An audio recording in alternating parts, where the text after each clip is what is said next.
Hi, I'm here at Burleygate, Herefordshire today, site of the ADAS AHDB Open Day for 2024, coming up on the 18th of June. With the first ears starting to emerge on the more forward varieties, we're starting to think about T3 fungicides. And traditionally in this part of the world, we tend to find about a 0.3 of a tonne yield response to T3s, and that's worth having with wheat at £200 a tonne. That's in an average season though, and I don't think we're looking at an average season. You might just see behind me, this is a plot of skyfall, and you can see the yellow rust foci by that stick. Clearly yellow rust has been very active. The rusts have been favoured by the very warm conditions we've had to date this spring. Brown rust as well, very, very active in Crusoe, and it's a real concern going forward, especially in the south of the country, because it will really favour those conditions that we get through June and July.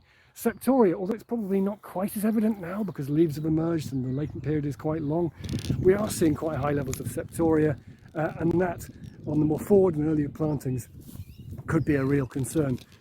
Traditionally at T3, we've gone down the azole route. Cheap and cheerful, cost-effective azoles like tebuconazole, prothioconazole can provide good activity on fusarium and some activity on Septoria and rusts. If we wanted to go further though, if we've only used one SDHI to date, there's absolutely no reason why we can't go a bit further.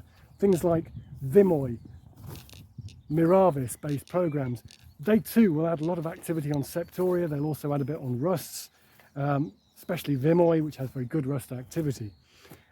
Equally though, if we have used two SDHIs, we can use Univoc at this late timing. There's no reason why we can't turn back to that, and that will also add a lot of Septoria control.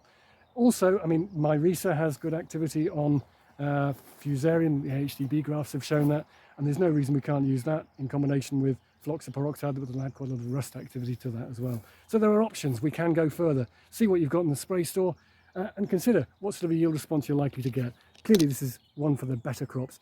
If you'd like to hear more about what we're doing in terms of disease control here at Rosemond, do come along to the open day on the 18th of June. We'll be talking about disease control, weed management, but also looking at varieties as well as nutrition.